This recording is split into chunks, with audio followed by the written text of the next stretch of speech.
Je vous suggère qu'on commence, mes chers invités, mes chers auditeurs. Oui. Donc bonsoir à tous, je vous remercie d'assister à cette 6e émission du Forum du Parti de la France. Nous vous rappelons le concept de l'émission, 1 heure d'entretien avec nos 3 invités, puis une demi-heure qui sera consacrée à vous, les auditeurs qui nous écoutez, pouvant, pendant ce créneau, poser vos questions à Alexandre Simoneau, Epona et Christophe que je vais présenter. Je rappelle que, malgré le côté permissif de Telegram, nous sommes soumis au droit français. Et je demanderai aussi à nos invités de désactiver leur micro quand ils ne s'expriment pas afin de garantir une harmonie maximale de l'audition de notre émission. Et nos invités que nous avons ce soir, justement, nous avons Alexandre Simoneau, qui est déjà venu d'ailleurs dans cette émission il y a quelques semaines de cela. Bonjour Alexandre. Bonjour à tous. Alexandre, tu es conseiller municipal de Taverny et membre du bureau politique du Parti de la France. Tout à fait. Nous avons aussi bien sûr Epona. Epona, c'est un plaisir de te recevoir.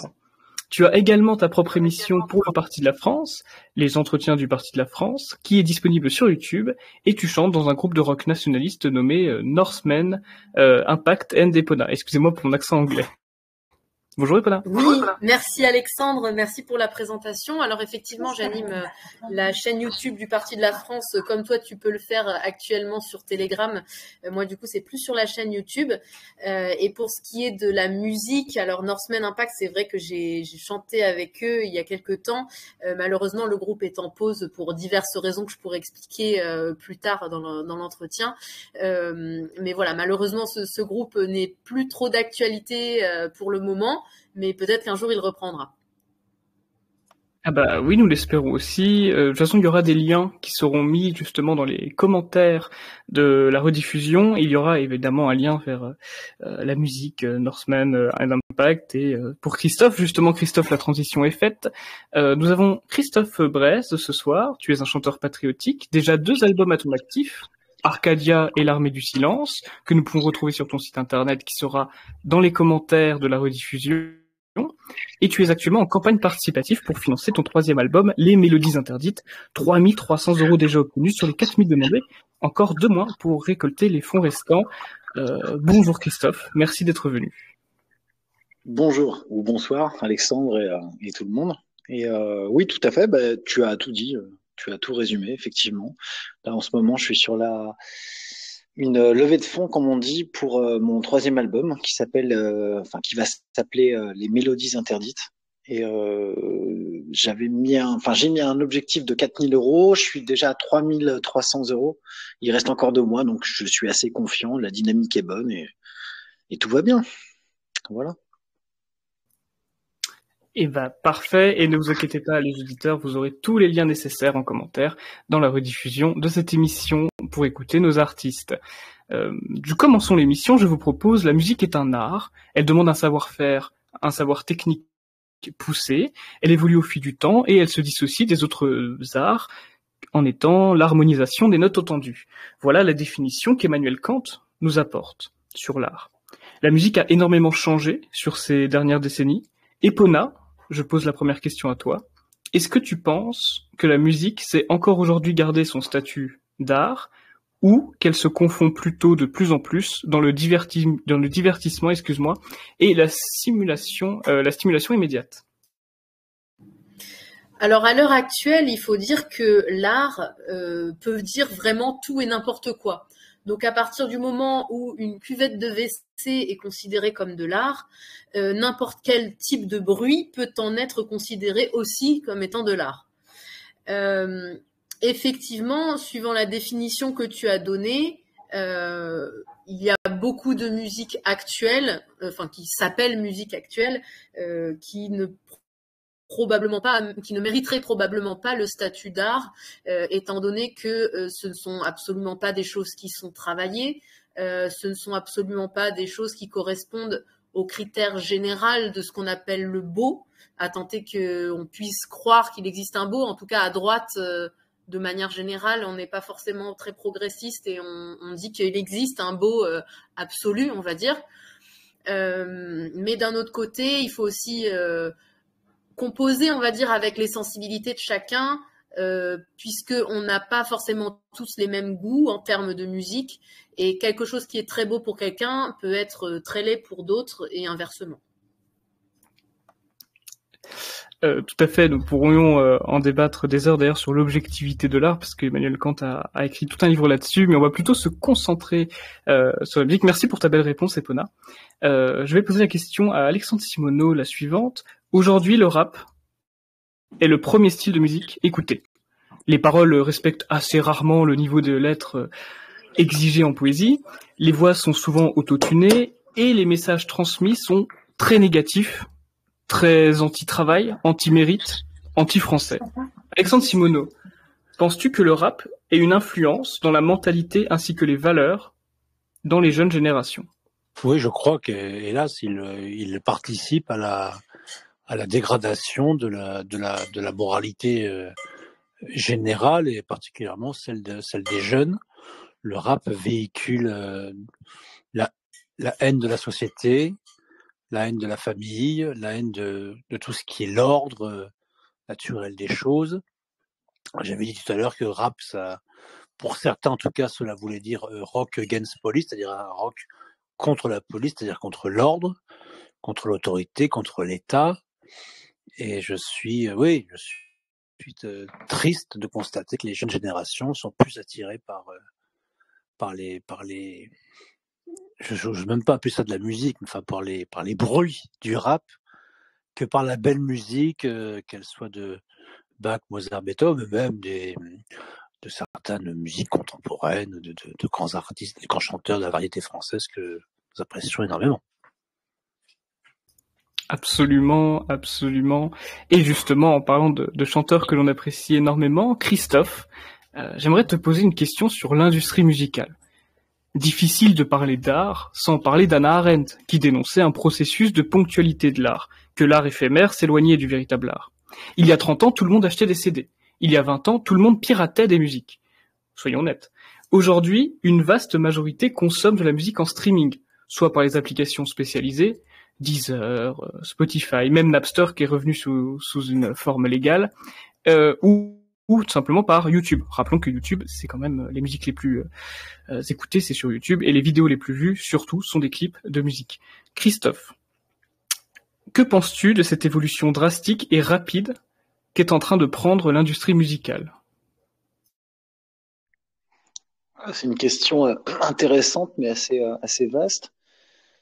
Écoute, moi, je ne peux parler qu'en mon nom à moi, hein, forcément. Pardon pour les pléonasmes. Disons que moi, j'ai une quarantaine d'années, donc j'ai connu quand même la musique en physique, hein, sur CD, en cassette et compagnie. J'ai fait du piratage et autres. Je me suis rendu compte d'une chose, c'est que dès lors que j'ai eu accès à ce qu'on appelle le piratage, enfin le peer-to-peer, enfin le Napster et compagnie, en fait, on accumulait beaucoup de chansons, d'albums, mais en fait, on n'écoutait plus grand-chose. Donc, il y avait une sorte de désacralisation de la musique, une sorte de, je sais pas comment on pourrait appeler ça, mais ouais, emmagasiner de la musique, mais sans en tirer profit, sans l'écouter. On survolait un peu tout. Alors que quand j'avais entre 15 et 20 ans, quand j'achetais un CD, je l'écoutais, je le ponçais, voilà. Même si au début il me plaisait pas, il fallait que j'écoute l'intégralité pour amortir déjà le prix du CD, ce qui pouvait jouer sur mon appréciation au final. Je sais pas si je me fais comprendre, mais c'est plus le même rapport en fait. Désormais on consomme de la musique, ce qui fait que moi par exemple, avant en voiture, j'écoutais tout le temps de la musique, des CD. Maintenant j'écoute des radios parlées, quoi. C'est pour dire. Oui, je comprends ta vision. D'ailleurs, ce cheminement est très similaire finalement à celui du jeu vidéo, pour ceux qui s'y connaissent. Avant, un jeu vidéo, ça coûtait très très cher. On y passait beaucoup de temps là-dessus, et actuellement, les jeux vidéo sont de moins en moins chers, et on en a une dizaine, les joueurs en tout cas en ont des dizaines et des dizaines qui n'ont jamais joué, mais qui sont juste achetés parce que c'est en promotion. Et finalement, il y a ce côté désacralisé, comme tu l'as parfaitement dit, sur ce produit de consommation. Oui, je voulais dire quelque chose excusez-moi, par rapport à la voiture, justement. Je me scandalise que sur beaucoup de nouveaux modèles de voitures maintenant, et il n'y ait plus de lecteur CD et qu'il y ait des clés USB. Ça veut dire que quelqu'un qui est content d'acheter son CD en grande surface ou chez un disquaire, on ne peut plus l'écouter dans sa voiture. Et ça, c'est vraiment c'est un signe vraiment de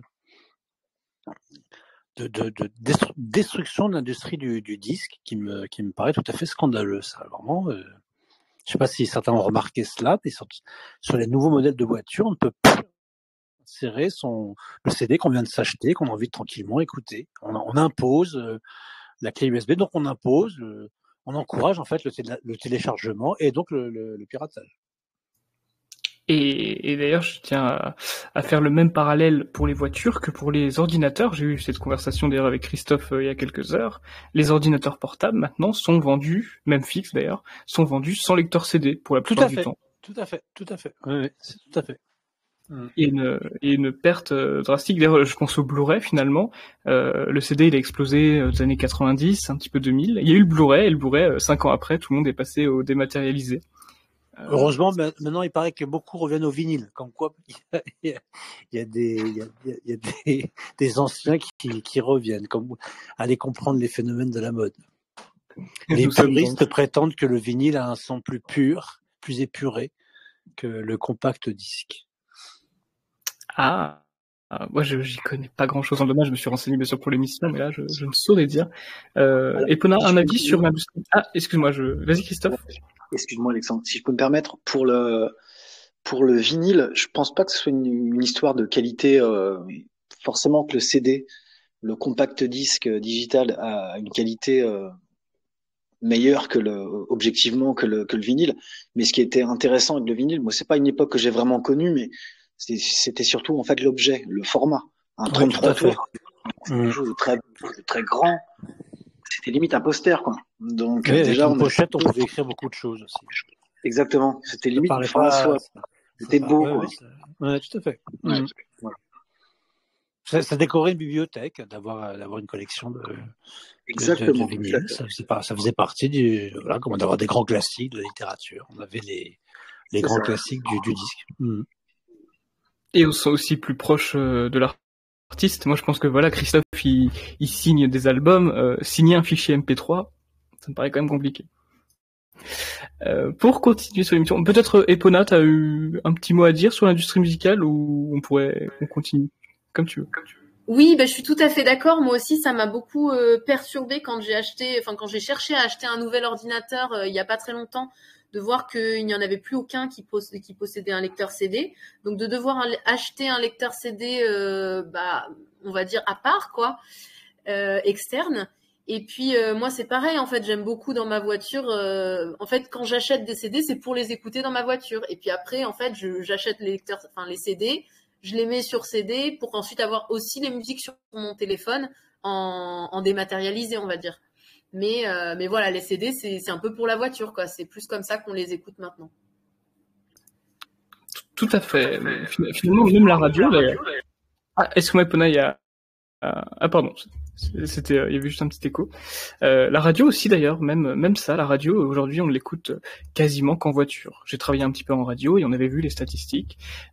J'ai plus les chiffres en tête parce que c'était il y a quelques années, mais globalement les heures d'écoute c'est les heures de pointe sur la route. Continuons l'émission. Donc nous avons fait la question sur la sacralisation de la musique. J'aimerais poser une question à vous trois. Est-ce que la musique est un bon moyen politique d'attirer des personnes dans le camp national, sachant que la gauche le fait déjà depuis quelques années. Je vois avec le dernier album d'Orelsan qui critique absolument Zemmour et qui critique les idées de droite. Est-ce que vous pensez que la musique peut être un bon moyen pour attirer dans le camp national ? Je pose la question d'abord à Christophe. Écoute, j'ai envie de te dire oui et non. En fait, ce qui me dérange dans ta formulation, qui est tout à fait légitime, au demeurant, c'est que, par exemple, dans mon cas, j'estime faire de la musique engagée, donc engagée à droite, si tant est que le clivage existe encore. On va dire que je fais de la musique francophile et patriote, quoi. Mais j'aime pas définir la musique comme un argument de propagande, parce que ça fait vraiment une espèce de produit marketé qui aurait un seul objectif, c'est de convaincre quelqu'un. Moi, je fais de la musique déjà pour moi, et évidemment, dans ce pour moi, il y a le pour les autres aussi que j'ai envie d'amener vers moi, mais l'intention première n'est pas de, comment dire, c'est pas de la. En fait, le terme propagande a une connotation quand même péjorative, je trouve. Quand tu accoles propagande et musique, il y a un truc qui va pas. C'est-à-dire que ça doit rester de l'art, ça doit rester quelque chose qui est de l'ordre pardon, de la vibration, tu vois, de l'intime, du beau. Enfin voilà, c'est comme ça que je vois les choses. Mais oui, oui, forcément. Enfin, je vais prendre l'exemple de ma sœur. Elle m'écoute pas, donc c'est pas grave.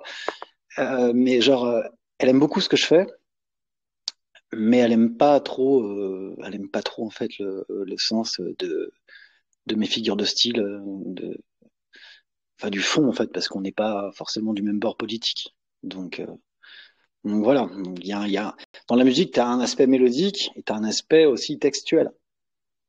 Et pour revenir, tout à l'heure, on parlait un petit peu du rap, forcément, mais le rap dit nationaliste peut être sympathique aussi. Et là, pour le coup, ça peut être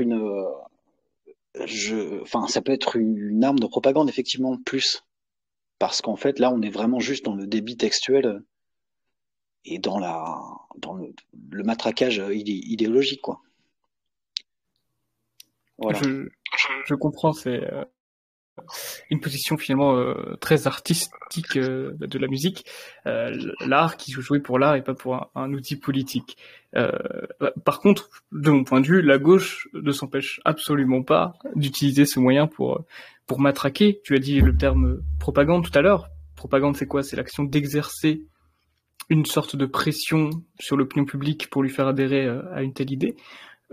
Effectivement, la musique est quand même, comme tous les médias, bien sûr, utilisée à ce but.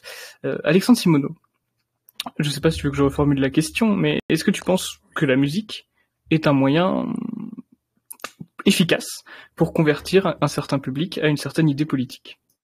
Non, je pense qu'elle ne doit pas servir à cela, justement. Je pense qu'elle doit, comme la sculpture, la peinture, tous les arts, elle doit rester au-dessus. Elle doit rester au-dessus des. Quand on a la politique, on a suffisamment de façons de l'exprimer dans les médias, qu'ils soient radiophoniques ou télévisuels. Je pense que j'aime pas à vrai dire, j'aime pas la musique engagée. J'aime la musique pour la musique, qui est un art extraordinaire, parce que contrairement aux autres arts, qui peuvent paraître figés, parce qu'une sculpture, quand elle est faite, elle est finie, quand une peinture est faite, elle est terminée. La musique, c'est un art qui se renouvelle sans cesse. Et voilà, elle doit être au-dessus de tout ça, parce que la, la, la, la musique est un art bien supérieur aux querelles partisanes. Elle doit être... En revanche, si l'on se penche du côté spirituel, là, je puis dire que effectivement, la musique sacrée, c'est celle que j'aime le plus, évidemment. Elle élève évidemment les âmes, et elle peut amener les âmes, elle peut même convertir les âmes à la foi. Ça, c'est, par contre, là, je pense qu'elle a, autant politiquement, je vois pas trop son rôle de conviction, mais autant spirituellement, je pense qu'elle a un rôle certain de conversion et de service pour la spiritualité. Epona, tu penses que la musique peut servir à s'élever spirituellement? Oui, je suis tout à fait d'accord avec Alexandre ou Alexandre Simoneau dans le sens où la musique peut aider à s'élever spirituellement. Mais alors moi, je suis aussi tout comme Alexandre, je suis aussi catholique traditionnaliste et pourtant la musique sacrée ne me touche pas tant que ça.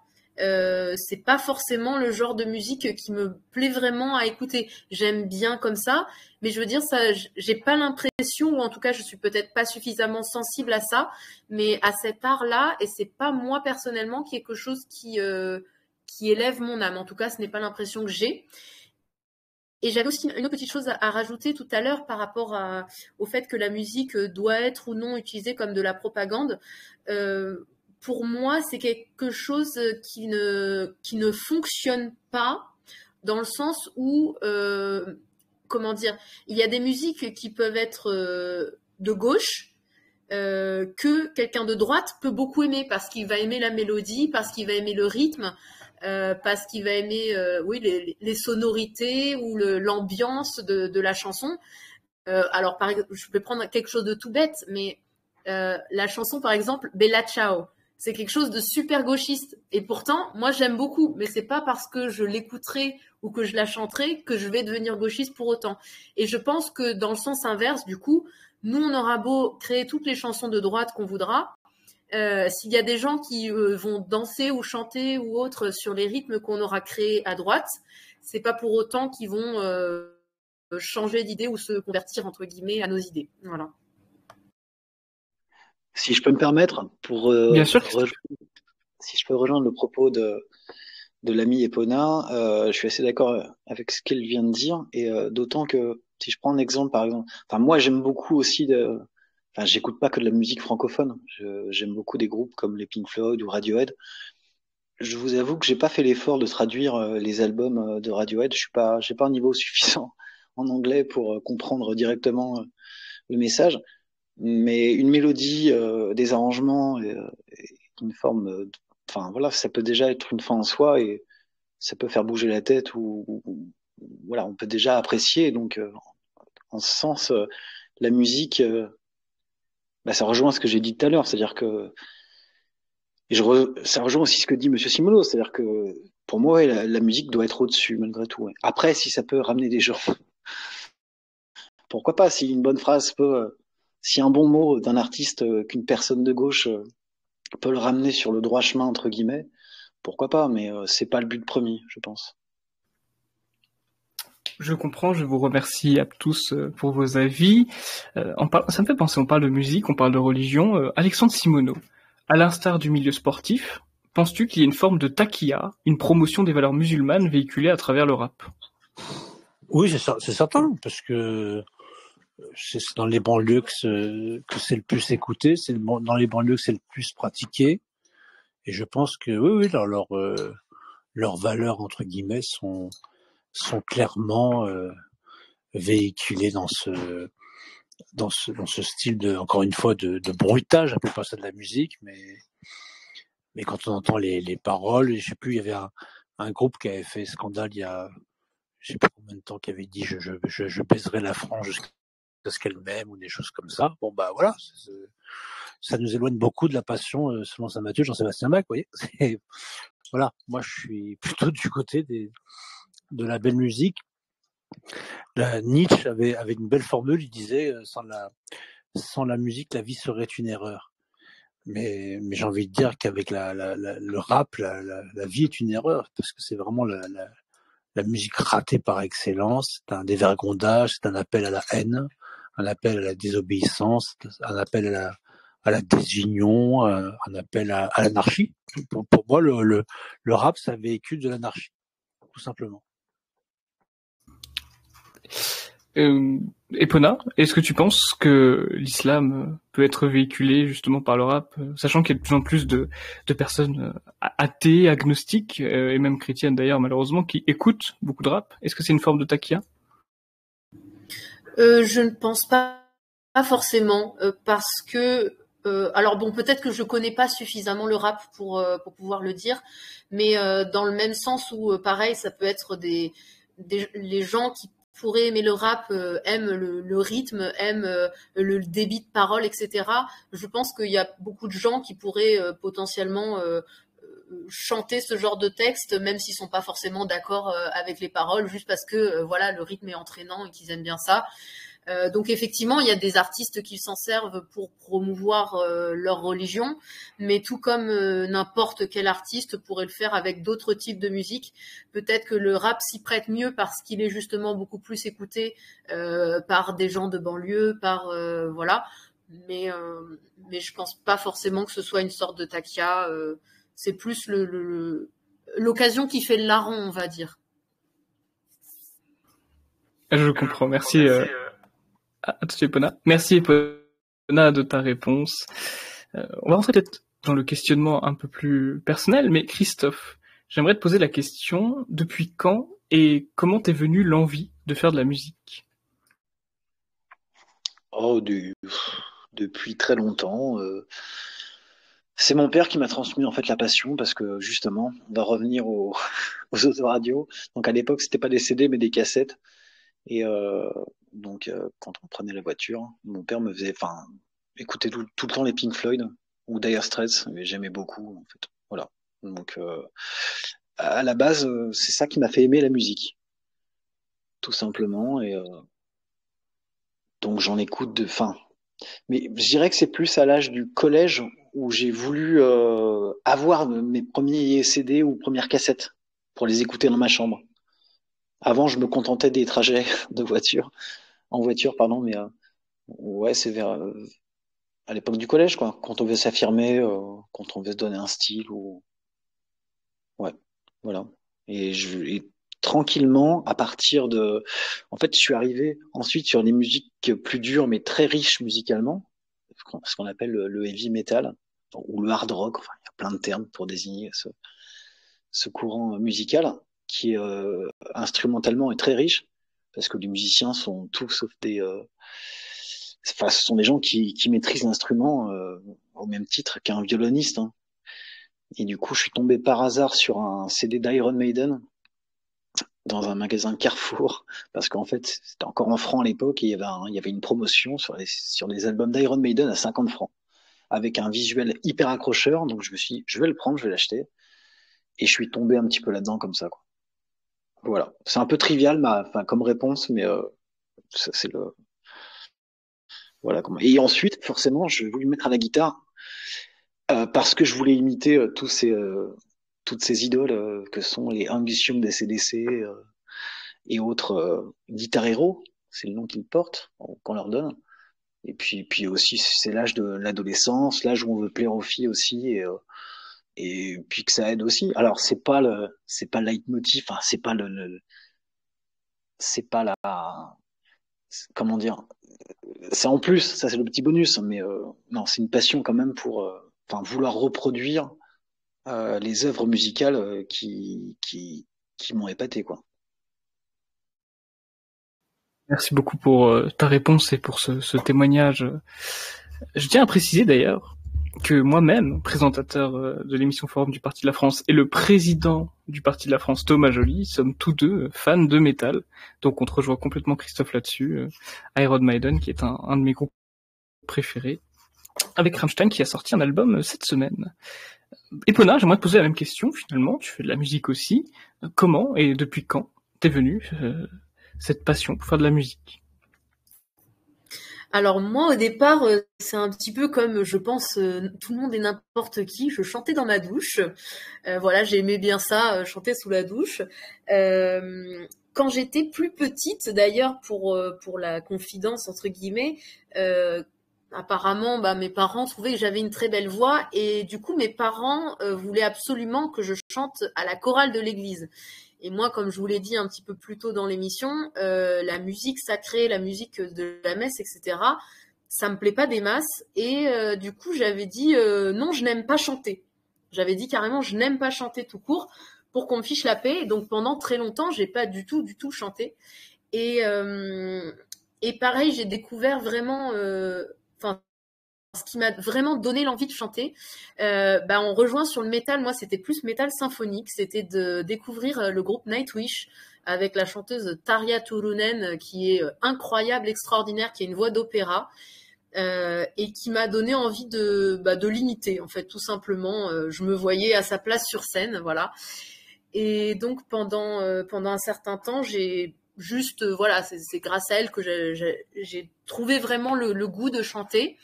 Et je suis rentrée du coup dans un petit groupe un petit peu par hasard quand j'étais en école d'ingénieur avec une amie qui à l'époque du coup chantait dans un groupe de l'école. Et en passant devant l'endroit où elle répétait, elle me dit viens, je suis en train de chanter du Nightwish, je suis sûre que tu connais la chanson. Et effectivement, je connaissais la chanson archi par cœur. Du coup, j'ai chanté avec elle et les gens du groupe m'ont dit c'est cool, tu chantes bien. Est-ce que tu voudrais pas être notre deuxième chanteuse? Et donc c'est comme ça que j'ai commencé à chanter, à faire de la musique, voilà, un petit peu plus en dehors de moi personnellement, quoi. Merci pour ce partage inédit. Dans une émission, je vais tenter de partager un son, partager même la vidéo, parce qu'on parle de musique, donc autant mettre de la musique. Et j'ai décidé de choisir un extrait de Corona Folie, donc que Epona et Christophe vous connaissez bien parce que vous avez tous les deux travaillé sur ce clip. Et donc là, on va mettre un petit extrait et nous pourrons peut-être en parler un peu après. Je vais donc partager mon écran. Hop. Donc normalement, ça devrait s'afficher automatiquement. Excusez-moi, je dois changer aussi le micro pour que ça marche. C'est de la folie, ça n'a pas de sens. Tout ce qu'on nous dit n'est pas de la science. Corona folie, désobéissance. J'ai choisi la vie, j'ai choisi la France. Surfer sur la peur, mon étude divague. Sur les plateaux des auteurs, des marchands de vagues. Donnons-nous la main pour des jours meilleurs, pour que le monde de demain ne soit pas le leur. Qu'on a folie, c'était compté sans nous. Qu'on a folie, c'était compté sans vous. Voilà, j'espère que que le son est bien passé. Donc j'aimerais revenir sur cet extrait. C'est une très belle musique, bien sûr, je vous invite à aller l'écouter. Et ce qui est intéressant, c'est qu'il y a cette parodie des hack and slash, vous savez, des hack and slash, je ne sais plus comment ça s'appelle, les slash, excusez-moi, des slash. Ce sont des films d'horreur qui étaient très populaires dans les années 80-90, même 70, puisque Halloween est sorti fin des années 70. Et donc là, ça parodiait justement ce style avec beaucoup d'humour pour en revenir sur l'épidémie de la Covid-19. Donc on voit par exemple les masques Covid qui visent à bâillonner les victimes, les golems on appelle ça, les gens vaccinés qui se déplacent un peu comme des zombies. Là pour le coup on peut dire que cette musique-là, alors elle a été faite dans le cadre d'une parodie, comme je l'ai dit, dans un cadre artistique, mais a permis de véhiculer des idées qui finalement sont politiques. Nous sommes d'accord. Est-ce qu'on ne devrait pas justement développer cet aspect-là, comme j'essaie de vous le dire tout à l'heure, Christophe? Ça a été fait en fait. Qu'est-ce que tu veux faire de plus? Je veux dire, sur la crise sanitaire, je t'en parlais tout à l'heure, il me semble pas il y a, à ma connaissance, il n'y a pas beaucoup d'artistes qui sont mouillés trop là-dedans, quoi. Ils ont tous fait, pendant les confinements, les artistes mainstream, ils sont contentés de faire des directs parce qu'ils pouvaient plus gagner leur billet en concert, mais là on l'a fait, quoi. Et pour le coup, c'est neuf. On a fait, Epona, moi et Romain, on a participé à un projet ça a pas fait le buzz non plus, mais ça fait quand même plus de 60 000 vues, c'est pas mal, tu vois. Et on a fait le taf, on a été là, je pense, donc on s'est clairement positionné. Et en plus, même si moi je suis pas vacciné, enfin chacun fait ce qu'il veut, je devrais pas avoir à le dire, hein, mais c'est même pas un clip anti-vax, c'est juste dans cette époque de débile et d'oppression, c'est juste un hymne à la liberté, quoi. Genre va te faire foutre, je fais ce que je veux, quoi. Genre, si je veux pas me faire vacciner pour une maladie qui tue des vieillards asthmatiques, tu me laisses tranquille. C'est tout. C'était la prétention de ce clip, en fait. Et je pense que la mission a été comprise et mission accomplie. Et d'autant que je vois dans les commentaires, j'ai pas eu il y a vraiment eu très très peu aussi, bien sûr, des gens, mais ça c'est normal, hein, des gens qui ont dit ouais c'est ridicule, c'est nul, tu chantes mal, ça ressemble à ça, hein. Ça c'est le jeu. On peut pas fédérer la terre entière autour d'un titre, mais pour moi la mission était accomplie et Epona, moi et Romain, on aurait été là quand d'autres n'y étaient pas. Voilà ce que je pourrais te répondre, mon cher Alexandre.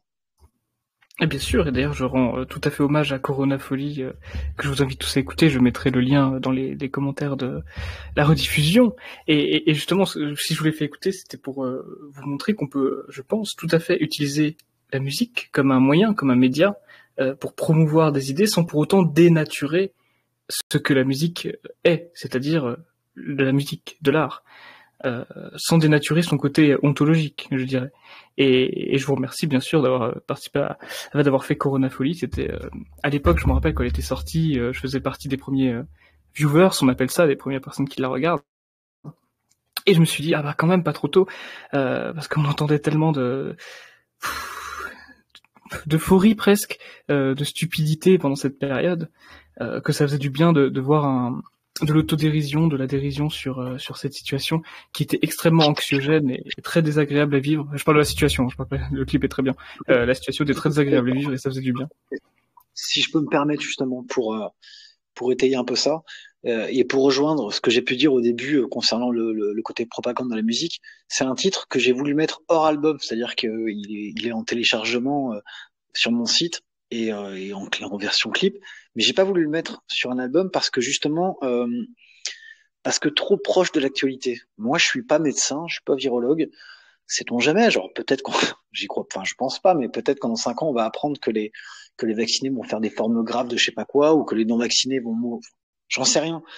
Mais ce qui est vraiment trop, enfin moi j'aime bien la musique qui invite au voyage. Là pour le coup c'est un titre qui est quand même ciblé. C'est ciblé sur la crise sanitaire. Il y a pas 46 000 grilles de lecture. C'est juste laissez-nous tranquille. Voilà. Donc j'ai voulu le mettre hors album justement pour éviter ce problème. Et j'aime bien utiliser cet exemple de si on se rappelle un peu des guignols de l'info. Donc moi je pouvais être client, hein, ça me faisait marrer au même titre que le bébé de show qui est encore plus ancien. Mais si je regarde une vidéo, enfin je sais pas la saison de je sais pas moi de 1993 des guignols de l'info, ça me parlera plus parce que j'aurais plus les références au niveau de l'info. Donc voilà, c'est une musique qui est pas forcément Coronafolie n'est pas forcément appelée à bien vieillir. Peut-être que si, mais ou peut-être que non. Je sais pas si tu vois ce que je veux dire, Alexandre. Mais... Si, totalement. Après, ce caractère temporel, on peut pas le prédire, mais dans tous les cas, j'avais eu cette chance de découvrir cette musique en plein confinement, et du coup, j'étais totalement dans l'actualité. Peut-être qu'elle sera mal amenée à vieillir, mais pour tous ceux qui ont connu cette époque, je pense qu'on pourra tout à fait se reconnaître dans les personnages qu'incarne notamment Epona. Je vais te poser une dernière question qui va plutôt parler politique, donc je vais plutôt la poser à Alexandre Simoneau et aussi Epona. Je pense évidemment, étant dans une émission musicale, à Romain Guérin, qui récemment sur TV Liberté a expliqué que Marine Le Pen était un poids pour le camp national. Nous avons d'ailleurs pu voir que Stanislas Rigaud, le président de Génération Zemmour, s'est vu proposer une investiture pour les élections législatives de la part du Rassemblement national, qu'il a refusé, évidemment qu'il l'a refusé, et Philippe Vardon, un homme politique et musicien aussi d'ailleurs, ça tombe bien, qui est très connu au Rassemblement national, qui a proposé de tendre une main avec Reconquête, afin de pouvoir avoir un pouvoir assez significatif à l'Assemblée nationale pour espérer gagner les élections législatives. La réponse du Rassemblement national a été assez immédiate, puisque Marine Le Pen a voulu présenter un candidat face à Philippe Vardon. Philippe Vardon qui a depuis décidé de retirer son investiture. Epona, Alexandre, petit mot pour conclure, est-ce que vous pensez que l'union nationale est possible dans le cadre de ces élections législatives? Epona, je te laisse prendre la parole. Ah pardon, Alexandre, je te laisse prendre la parole. Non, les femmes et les enfants d'abord. Non, vas-y Alexandre, vas-y. Je constate malheureusement que dans cette élection législative, la gauche arrive à s'unir. La France soumise ou insoumise, je sais plus comment on l'appelle, les socialo-communistes forment un bloc, la Macronie s'unit avec le MoDem et Horizon, je crois. Et puis il y a un bloc que je vais appeler le bloc de la droite la plus bête du monde, qui reste le bloc de Marine Le Pen, qui ne veut pas s'unir avec les candidats de Reconquête. C'est complètement c'est consternant. Voilà, c'est consternant parce que ça se trouve en face, ils ont des divergences bien plus profondes que les nôtres. Mais comme nous sommes la droite la plus bête du monde, voilà, je trouve ça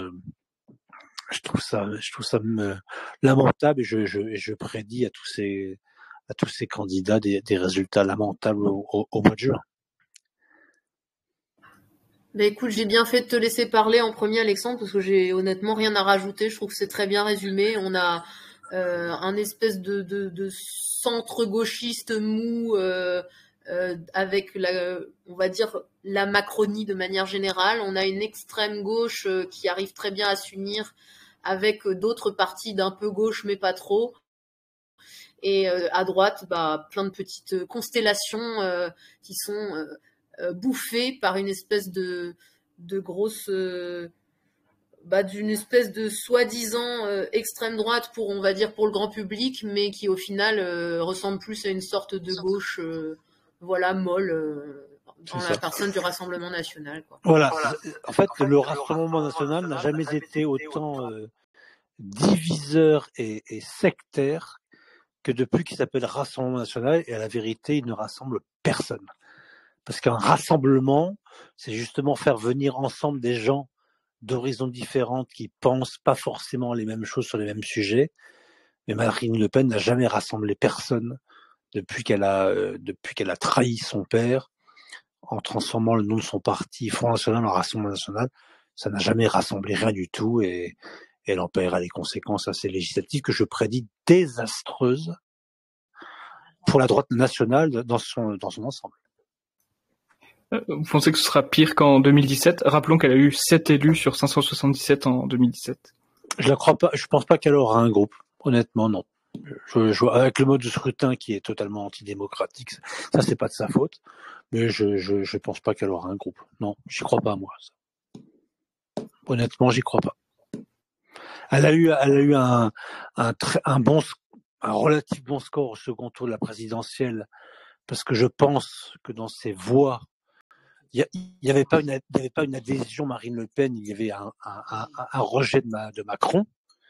Mais aux législatives, chacun m'a retourné dans son bercail, et je suis pas du tout persuadé qu'elle obtienne un groupe parlementaire à l'Assemblée. Loin de là. Nous verrons les résultats en juin, mais effectivement, nous avons bien vu que Éric Zemmour a dit qu'il ne présenterait pas le candidat Reconquête devant Éric Ciotti, Nicolas Dupont-Aignan et Marine Le Pen. Marine Le Pen a dit « Oh non, on fera toutes les circonscriptions, peu importe qui y en face ». Oui, non, mais ça c'est cet esprit de bêtise, et qui ne pense qu'à sa subvention publique, moi honnêtement, hein, ma seule espérance dans cette élection présidentielle, je soutenais Éric Zemmour. Ma seule espérance, c'est que nous soyons débarrassés de Marine Le Pen, au moins, comme un premier acte. Malheureusement, ça n'est pas le cas. Donc, courage à tous. Et du courage, on en aura besoin, mais on les aura. Écoutez, nous sommes dans les temps. D'habitude, on est entre une demi-heure et 1 heure pour la première partie. Là, nous sommes à 45 minutes. Ce que je peux vous proposer, c'est que, comme vous le savez, le Forum du Parti de la France est découpé en 2 parties. La première partie, nous venons de le faire. C'était agréable. Je vous remercie d'avoir répondu à mes questions. Et la seconde partie, c'est vous, la communauté, qui posez vos questions. Donc n'hésitez pas, vous pouvez lever la main et je vous la donnerai. Vous pouvez la poser à une personne en particulier ou aux 3. H, lève la main, je vais te donner la parole. Tu auras juste à appuyer sur le petit bouton bleu. Allô? Allô, oui, nous t'écoutons, H. Je voudrais rebondir par rapport au sujet que vous avez évoqué sur l'influence de la musique. Allez, vas-y, tu as la parole. Oui, donc un moment, plusieurs d'entre vous n'étaient pas de l'avis comme quoi ça influençait tant que ça. Mais à ça, j'aimerais ajouter que certes, ça n'influencera pas forcément tout le monde, et qu'on peut l'écouter sans être influencé pour autant, je l'entends bien. Mais il est nécessaire de constater que ça a déjà été utilisé à l'époque comme moyen de propagande, et que quand bien même en général ça n'influe pas, cela reste un bon moyen d'influencer les gens faibles d'esprit, et que il y a 2 types de personnes à convaincre. Certains devront entendre des arguments pour adhérer à un avis, et là ça prend plus de temps, mais que d'autres n'auront pas besoin d'arguments et seront juste influencés par quelconque moyen. Souvent ces moyens sont dus à l'émotion, et ça les influence souvent. Du coup c'est pour ça que la musique, ça peut être un bon moyen. Souvent c'est la population populaire qui se fait influencer par la musique. Et bien souvent, les idiots adhèrent aux propagandes musicales. Combien de fois on entend certains crier fuck la police, ou d'autres paroles insultant une idée ou quoi que ce soit, parce qu'un rappeur l'a dit dans une musique en le citant comme si c'était un philosophe ou une source fiable. Du coup, ce que j'aimerais laisser en conclusion, c'est que certes, ce n'est pas un cas d'influence massif, mais il n'est pas à négliger, parce que si ça peut prendre si ça peut rallier à une cause un grand nombre de la population, c'est quelque chose à prendre en compte et à ne pas laisser de côté.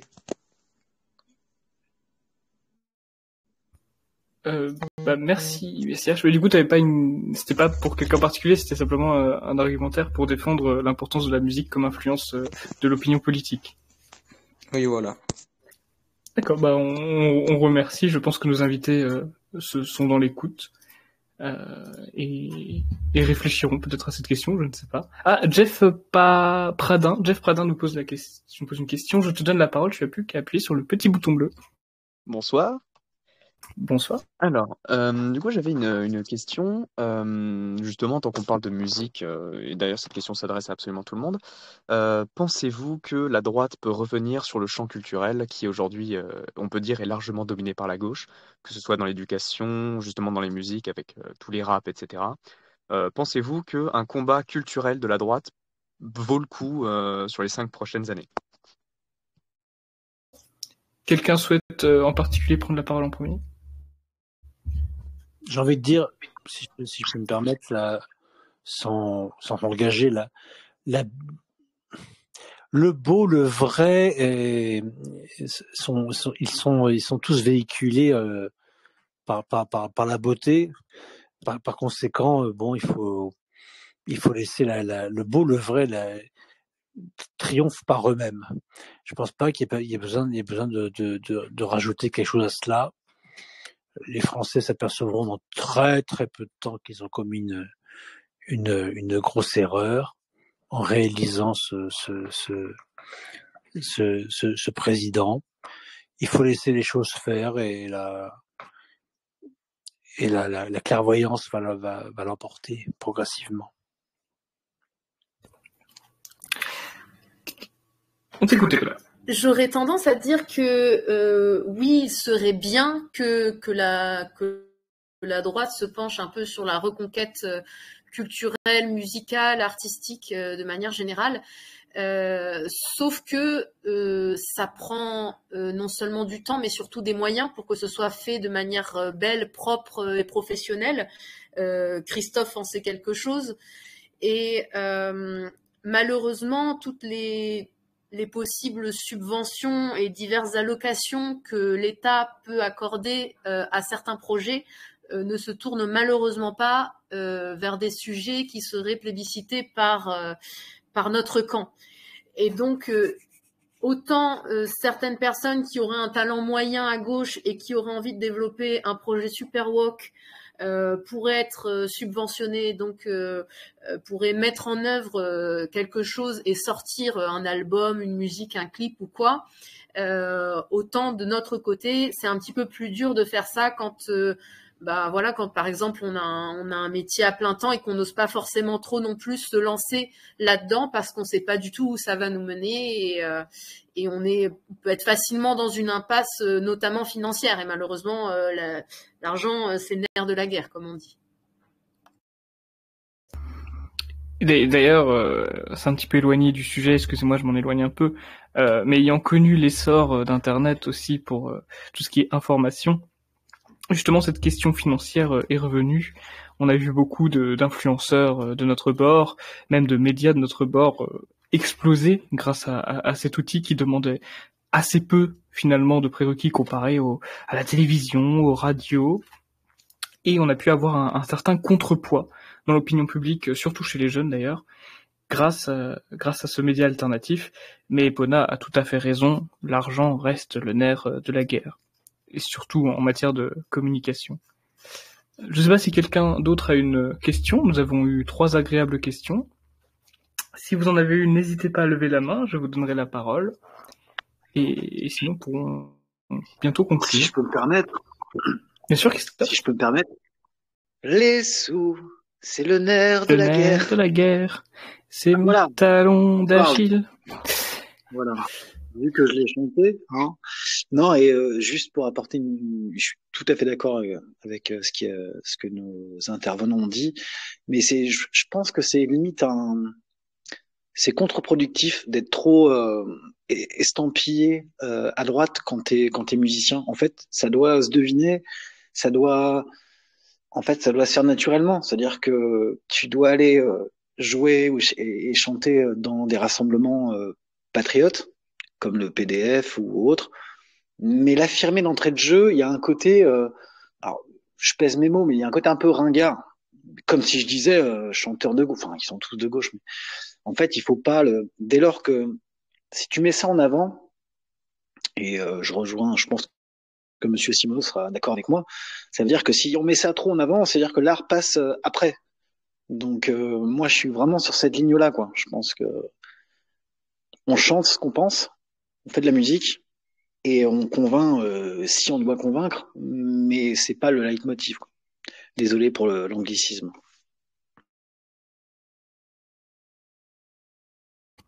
Oui, tout à fait. Et d'ailleurs, c'est pour cela que, alors, j'ai peut-être pas fait de manière assez à droite, sans mauvais jeu de mots. Là, je parle de l'adresse.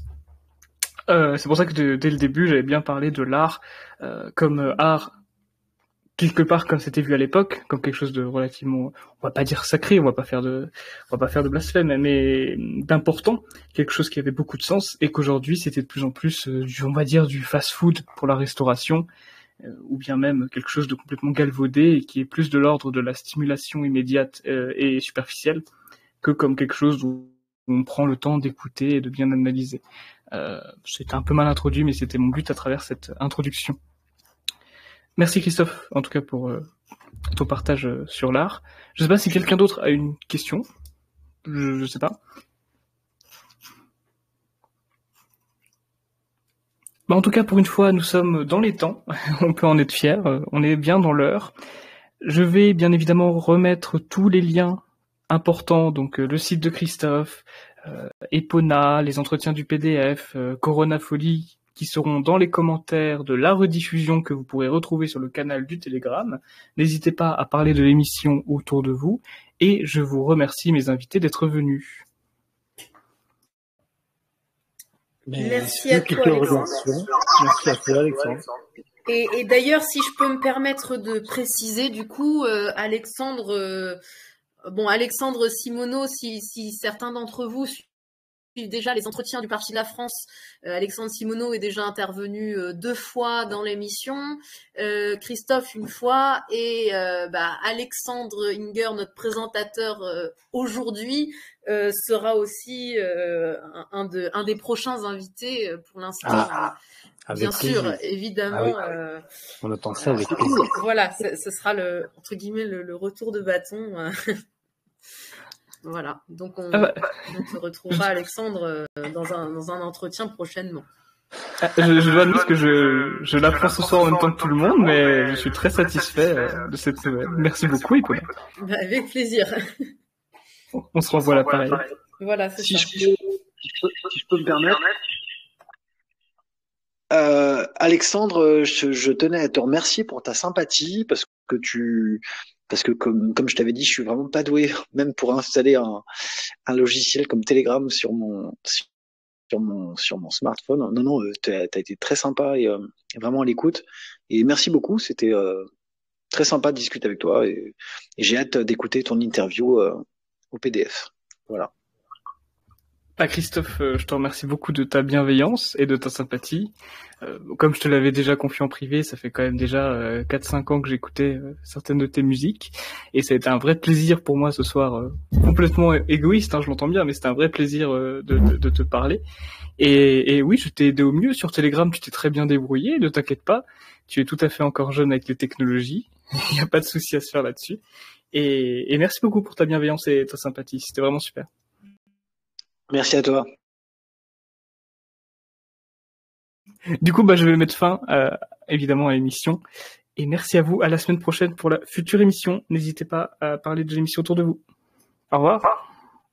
Merci Alexandre, au revoir. Au revoir, merci. Au revoir.